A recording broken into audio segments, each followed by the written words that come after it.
Ulasan Media. Rekan Dakta, saatnya kita masuk di segmen ulasan media bersama wartawan senior Bapak Cahya Gunawan. Assalamualaikum, selamat pagi Pak Cahya. Waalaikumsalam warahmatullahi wabarakatuh. Selamat pagi Mbak Ulfi. Baik Pak Cahya, kita membahas terkait dengan penetapan upah buruh ya, yang memang setiap akhir tahun selalu dilaksanakan. Kemudian pastilah ada perdebatan untuk penentuan angka berapa yang akan diberikan kepada buruh ini, Pak. Silakan. Ya sebenarnya itu jadi kan gini Mbak Ulfi. Ya. Jadi pemerintah dalam hal ini Presiden Prabowo menetapkan peraturan pemerintah tentang UMP 2026. Jadi ini PP ini dijadikan dasar atau acuan dalam penentuan kenaikan upah minimum provinsi. Jadi selanjutnya yang menetapkan angkanya itu masing-masing provinsi. Ya. Jadi berdasarkan acuannya dari peraturan pemerintah itu, gitu Mbak. Jadi yang ditandatangani pada hari Selasa 2 hari lalu itu adalah peraturan pemerintahnya. Jadi belum sampai ke angka karena angka itu ada di Dewan Pengupahan Daerah. Jadi di masing-masing provinsi. Nah, misalnya Jawa Barat nanti menetapkan Kota Bekasi upah minimumnya berapa, Kabupaten Bekasi berapa, Cianjur berapa, Subang, Purwakarta, itu beda-beda itu Mbak. Jadi sesuaikan dengan tingkat inflasi dan Daerah masing-masing ya. jumlah industri di masing-masing daerah itu. Nah, cuma ini saya baca beritanya nih, peraturan pemerintah yang ditetapkan oleh Presiden Prabowo hari Selasa itu kemudian ditolak nih oleh Konfederasi Serikat Pekerja Indonesia atau KSPI yang dipimpin oleh Said Iqbal. Kenapa ditolak? Karena dianggap KSPI tidak dilibatkan dalam penyusunan peraturan pemerintah. Nah, menurut saya peraturan pemerintah itu memang domainnya pemerintah. Nah, kecuali kalau peraturan pemerintah itu kecuali ada aturan-aturan yang harus digodok di DPR, yaitu semua elemen di masyarakat dipanggil. Kalau ini kan cuma rancangan gitu loh. Jadi menurut saya ini KSPI ini asal menolak aja. Dan nanti yang menetapkan upah itu di masing-masing daerah itu adalah itu tadi Dewan Pengupahan Daerah, Mbak. Jadi menurut saya salah alamat lah ini penolakan ini peraturan pemerintah ini. Yang jelas gini Mbak, jadi di luar soal peraturan pemerintah tentang penetapan upah minimum ini kan di Indonesia ini masih mengacunya kepada upah minimum, bukan kepada kebutuhan layak ya, KLH, bukan berdasarkan kebutuhan layak hidup. Nah jadi ini betul-betul dasar, jadi misalnya kebutuhan makan berapa gitu buruh per hari berapa, ya jadi yang single atau yang udah keluarga, tapi dihitungnya itu orang udah berkeluarga atau tidak tetap dianggap single gitu. Nah itu yang jadi komponennya itu.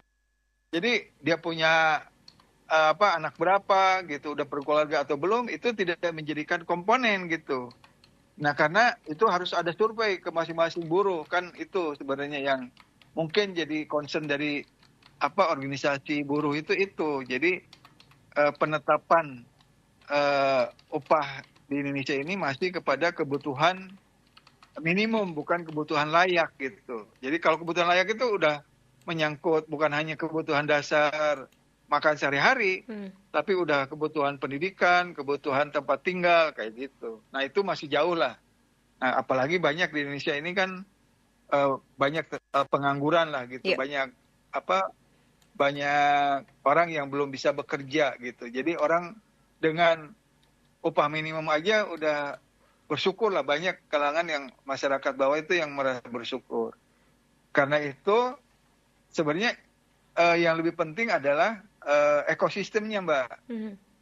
Ekosistem dari pemerintah bagaimana menciptakan iklim usaha yang adil, yang transparan, ya kan? Bagi industri gitu. Sehingga investor itu tertarik untuk membuka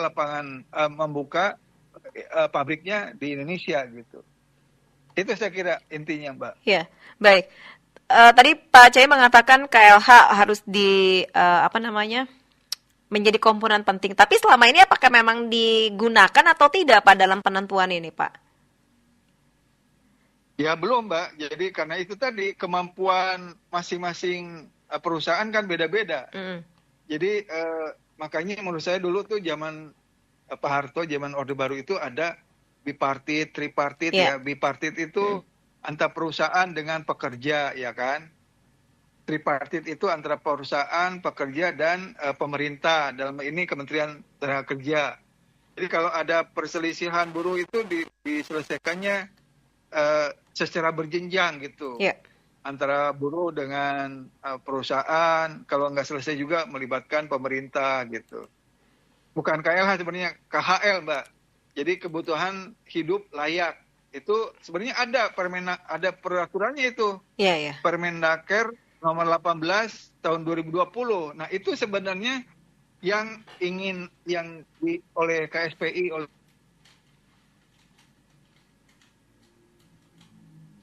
organisasi buruh itu. Jadi tidak sepihak. Selama ini kan hanya menghitung kebutuhan hidup layak itu berdasarkan versi pemerintah, artinya berdasarkan itu tadi angka inflasi segala macam gitu. Jadi misalnya gini Mbak, berdasarkan survei biaya hidup misalnya ya, hidup di Jakarta itu bisa kebutuhannya bisa 15 juta loh per bulan. Tidak mungkin hidup di Jakarta itu dengan 5 juta. Nah jadi itu yang komponen itu yang oleh organisasi buruh itu yang menjadi perhatiannya gitu. Nah, tapi itu kan di Jakarta. Yeah. Dan di Jakarta juga nggak banyak industri ya, kecuali industri jasa ya. Makanya orang-orang yang kerja di Jakarta, dia tinggalnya di luar Jakarta kan. Kalau dia misalnya kos atau apa di Jakarta, lebih mahal lagi gitu. Makanya dia lebih baik menggunakan KRL ke Jakarta ya kan. Yeah. Dari rumahnya di luar Jakarta. Untuk meminimalisir biaya hidup itu gitu. Nah itu baru Jakarta Mbak. Jadi tiap daerah beda-beda. Benar. Kebutuhan hidup layaknya itu KHL-nya itu beda-beda. Jawa Barat. Nah Jawa Barat kalau misalnya daerah Jababeka ya kan? Iya, beda daerah lagi. Bekasi, Karawang, Cikampek itu beda lagi dibandingkan dengan di Cianjur, Purwakarta misalnya gitu. Nah itu jadi penentuan itu. Nah makanya di Dewan Pengupahan Daerah itu masing-masing daerah itu ada itu. Jadi nanti pada saat ditetapkan upahnya di masing-masing provinsi, kan ini berlaku biasanya Januari ya. Iya. Ini akhir Desember itu digodok biasanya di rapat-rapat Dewan Pengupahan Daerah itu. Di mana di daerah Bekasi berapa, Bogor berapa. Jadi masing-masing itu baru ditetapkan gitu. Jadi cuma yang jelas itu Mbak. Memang kebutuhan hidup yang tinggi di Pulau Jawa itu antara lain di Jakarta, Surabaya, Semarang juga gitu. Dan juga Medan, Mbak. Nah itu jadi secara nasional ada daerah-daerah yang memang cost of living-nya tinggi gitu. Saya kira itu Mbak. Iya, Okay. baik. Pak, kalau kita lihat kan selalu ada kayak tarik-menarik angka tersebut ketika nanti sudah di provinsi ataupun di kota yang melibatkan buruh, Dewan Pengupahan, dan juga pengusaha ya. Lalu kayaknya kalau setiap tahun nggak terulang lagi nih, seharusnya bagaimana ini Pak? Ya, itu tadi Mbak, karena maunya organisasi buruh itu, pemerintah, organisasi buruh seperti KSPI dan Permenak merumuskan tentang kriteria upah yang disebut upah itu jangan yang minimum tapi kebutuhan hidup yang layak gitu. Ya memang tiap orang pasti selalu kurang terus, yang merasa kurang. Iya. Nah, harus ada standar bukan berdasarkan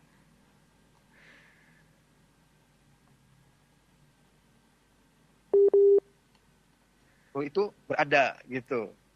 Jadi yang pertama penetapan upah itu adalah komponen gaji ya kan.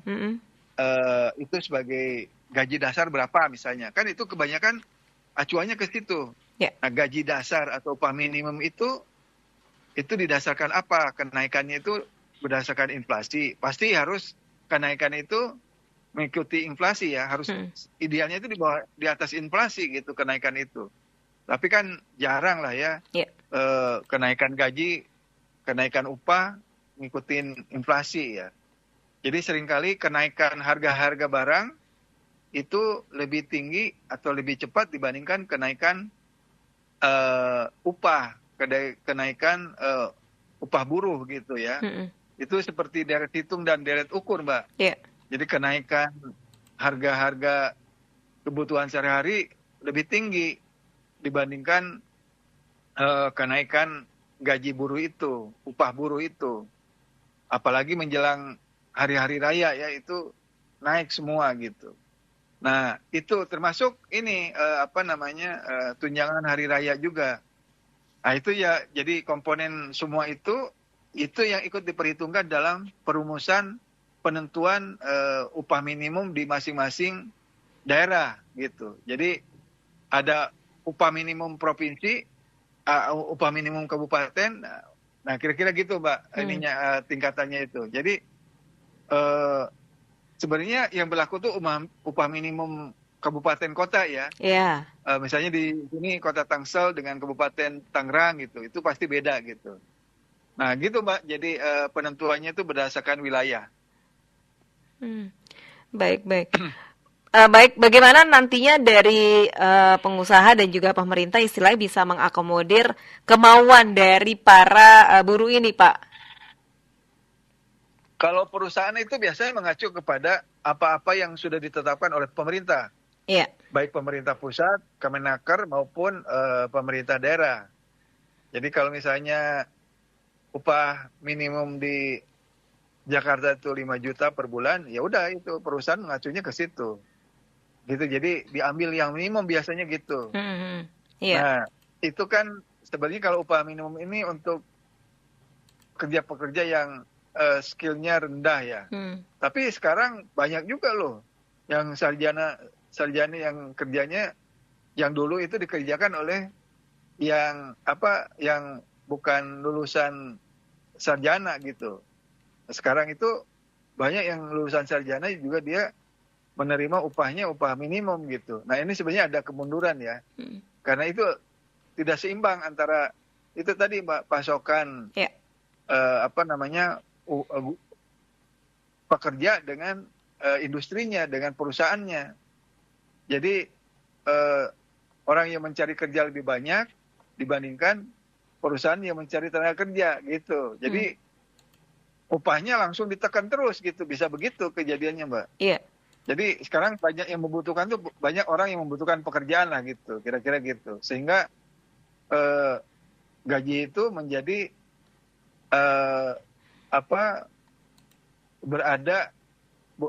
buruh itu berada di posisi yang lemah, posisi tawarnya gitu, Mbak. Gitu. Jadi kalau lihat pasar atau market tenaga kerja di Indonesia itu begitu ketimpang ya. Iya. Ini mempengaruhi dari posisi tawar dari para buruh, ya termasuk dari KSPI ini, dari organisasi buruh ini. Gitu, Mbak Ulfi. Ya, baik. Pak, tadi kan ketika sudah diketok palu, bahkan kan ada perusahaan juga yang penangguhan, bahkan pindah ke daerah-daerah yang memang upahnya lebih rendah gitu, Pak. Mengganggu tidak nantinya, Pak? Ya, perusahaan-perusahaan itu kan misalnya ada kawasan industri Kendal ya di Jawa Tengah. Itu dibandingkan kawasan industri di Cikarang atau Jababeka itu upah buruhnya lebih rendah. Makanya banyak relokasi kan? Iya, benar. Pabrik yang tadinya di kawasan industri di Cikarang, di Jababeka pindah ke Kendal. Karena di sana lebih murah. Sama juga antar negara nih, Mbak. Misalnya tadinya pabriknya itu mendirikan pabrik perusahaannya di Indonesia, kemudian pindah ke Vietnam atau ke Kamboja karena lebih murah di sana. Dan perizinannya jelas, aturannya jelas. Nah, itu biasa begitu. Jadi itu makanya tergantung dari pemerintahnya masing-masing, pemerintah pusat maupun pemerintah daerah gitu. Jadi menciptakan lingkungan atau ekosistem yang kondusif ya bagi tumbuhnya industri. terutama industri manufaktur ya, Ya. yang bisa mempekerjakan banyak buruh gitu. Nah, akhir-akhir ini kan banyak istilahnya terjadi deindustrialisasi atau industri yang pindah gitu ya, atau udah mature, sudah tidak dibutuhkan lagi karena banyak digantikan produk-produk itu produk impor, sehingga proses produksi di dalam negeri jadi nggak ada gitu. Iya. Akhirnya pabrik buruh nggak ada gitu. Itu yang terjadi misalnya kayak ini Mbak, kayak di pabrik tekstil, perusahaan industri tekstil kan banyak yang gulung tikar ya tutup. Itu karena itu digantikan oleh tekstil-tekstil impor, baju-baju impor gitu. Nah, yang jadi korban kan bukan hanya perusahaan, tapi buruh juga nggak bisa bekerja. Dulu di Bandung Selatan itu banyak tenaga kerja di perusahaan tekstil, pabrik tekstil. Sekarang banyak yang tutup, ya akhirnya banyak pengangguran karena orang kemudian membeli pakaian-pakaian impor yang lebih murah gitu. Makanya sekarang dari sisi impor, kalau impornya nggak benar oleh Menteri Keuangan kan dihambat sekarang, nggak bisa masuk. Kemarin kan banyak permainan ya, benar. Sehingga barang-barang impor, pakaian-pakaian dari luar banyak yang masuk. Kan thrifting itu Mbak. Iya benar. Itu. Baik. Dan kira-kira akan berlangsung seperti apa nih Pak? Apakah alot kah, demo lagi atau bagaimana nih Pak?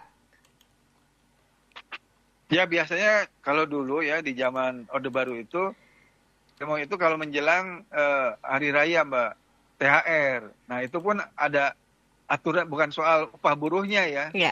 Kalau sekarang saya amati ya, buruh itu relatif menerima aja berapapun penetapan angka upah minimum itu, gitu diterima aja.